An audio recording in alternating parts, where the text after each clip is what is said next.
Dychmyga'r peth cynta ti'n gweld bob bore pan ti'n codi yw'r peth diwetha ti'n gweld, y peth ti'n casau gweld mwya.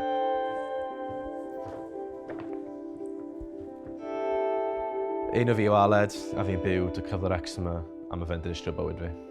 Eczema yw cyflwr croen, lle mae croen yn mynd yn sych neu mae cyfnodau fel mannau coch arno fe i gyd. Ti ddechrau sylwi ar eczema fi fel pan oedd e'n dechrau mynd rili difrifol, pan o'n i'n tua blwyddyn 12-13. Pan o'n i'n dechrau wneud dewisiadau prifysgol, oedd gyda croen fi oedd patches coch bob man dy fi, gweidyn y nos, oedd gwallt i ddechrau mynd y flaky a bob dim, o'n i ddim yn gwybod really sut i ddelio gyda fe.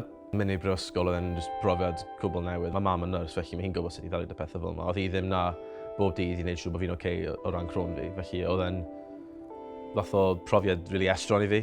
Y tro cyntaf pan oedd e'n really mynd yn wael oedd pan o'n i yn y flwyddyn gyntaf, o'n i'n Tafwyl, a o'n i'n aros mewn fflat yn canol Gyda y ffrindiau fi.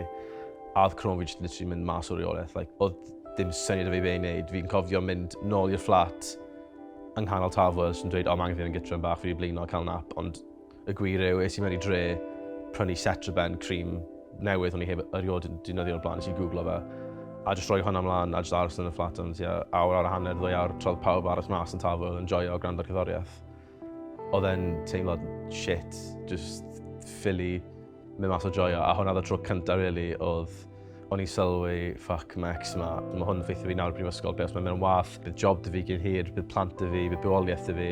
Os fi'n stryglo nawr, lle dim byd mynd man yn bywyd fi, beth yffach bydd e fel mewn few years time pan mae job dy fi, yn y dyfodol pan mae plant dy fi, tei dy fi, cyfrifoldeb dy fi, ti'n bod. Mae fe'n fucking scary i feddwl amdano fe, a jyst yn gwybod dim lot allu ti'n neud amdano fe, hwnna yw'r peth gweitha. Fi ffili jyst codi yn y bore, cael cawod am 10 minutes, dillio ymlaen a mas o drws. Ffili fe wneud ni heb fod e'n frifo. Mae angen fi codi wedyn ni o leia awr a hanner 2 awr, cyn i fi moyn fel dechrau meddwl am gadael, achos pan fi'n codi yn y bore, mae'n fi ffactro iawn. Falle bod fi wedi gweud i dros nos, neu rhywbeth, falle mae'n rhoi sheet fi yn y golch, neu beth fel yna. Mae'n disgusting edrych yna, fi'n casau edrych yna fe bob bore, ti'n gweld gwallt fi'n mynd really sych yn y flaky, so fi'n gweld hwnna dros y pillowcase cuts a darnau o groen sych ar y gwely. Dychmyga'r peth cynta ti'n gweld bob bore pan ti'n codi yw'r peth diwetha ti'n gweld, y peth ti'n casau gweld mwya. A fel yna mae fe. Cawod wedyn, ti'n mor boenus, mae mor painful, achos mae'r dŵr boeth yma jyst yn bwrw lawr ar y creithiau, a'r croen ti'n crafu dros nos, mae fresh wounds dy ti. A mae angen fi bod yn really ofalus pa shampoo a conditioner fi dyddio, achos os fi'n dyddio un wrong, sy'n gyda lot o sodium lauryl sulfur dyddio, hwnna gweithio i croen fi lot. A wedyn pan fi dod mas o'r cawod, rydw i ddim jyst yn, dillio ymlaen, mynd lawr cael brecwast neu brwys dannedd neu whatever. Mae fe'n iawn, os mae croen fi'n really wael, steroid cream mas, cream arno, mwyn y lai dros corff i gyd, so i'n credu bod un rhan o gorff fi really sydd ddim yn cael ei gyrchuddio gan eczema. A wedyn y peth gweitha yw'r gwisgofod eistedd yna yn gael iddo swco mewn am tua awr a hanner. A os dim byd allai wneud yn y cyfnod ni, mae'n fi jyst eistedd rŵm fi, llawn cream i gyd a sydd yn gyd sychu mewn. Mae fe'n rili dorgolonus achos mae'r pethau syml ti'n gwneud yn bywyd sy'n cael gymryd wrtho ti. A os dim byd allai teud amdano fe, fi'n credu fi'n treul bob un cream sy'n mas yna, lot o driniaethau gwahanol a mae fe'n rhywbeth dros dro. Ti'n teimlo fel bod ti'n mynd paradwys, ond i bobl normal, reality hwnna. Y paradwys na i fi, reality i bobl eraill. A wedyn fi'n teimlo bod fi'n nôl mewn uffern wedyn, bod fi'n nôl back to square one, back to this shit again. So, mae fe wastad yn cefn pen fi fel, mae hwn mynd i fod gyda ti am byth, a mae'n ti just fucking delio gyda fe. Weithiau neud yn anodd i godi yn y bore, a weithiau... Y peth gweithio yw'r itch, achos cael itch weithiau, ti'n mynd, oce, iawn, meddwl ddim byd amdano fe. Mae angen fi feddwl fel o ddifri iawn, fi ffili crafu fan hyn. A er bod y sensation mor neis ar y pryd, ti'n gwybod faint o dinistrio allai fe fod.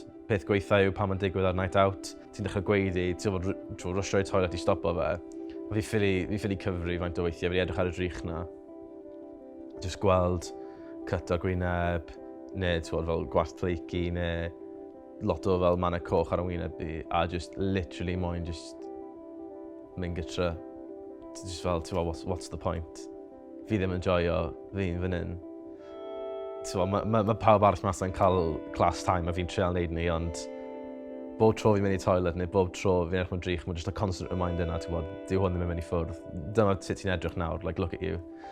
Fi wedi cwrdd a cwpl o bobl nawr, ers i fi ddechrau siarad mas mwy am y peth. A fi'n credu mae hwnna'n hollol bwysig. Yn nifer o weithiau wedi bod yn gaedig yn stafell fi. Ti'n meddwl ti ar ben dy hun bod diwedd y byd, bod literally fel pawb yn erbyn ti pan mae croen ti ar ei gweitha. I wybod bod y pobl eraill yn yr un sefyllfa na ti, chi'n creu rhyw fath o gymuned lle chi'n gwybod bod y bobl na chi'n siarad gyda yn yr un sefyllfa chi. A mae hwnna'n teimlad really neis. Mae fe'n cyflwr corfforol gweledol yn amlwg, ond mae'r niwed a'r effaith meddyliol lot yn wath na'r agwedd o eczema sydd yn cael ei cuddio, fi'n credu, bod lot o bobl ddim yn ymwybodol amdano fe. Symud mewn dy ffrindiau prifysgol am y tro cynta, y peth o'n i ofn mwyaf oedd, so fi ffili jyst mynd i gig yn o glas o ddŵr a gyda cream fi ar y bob dim.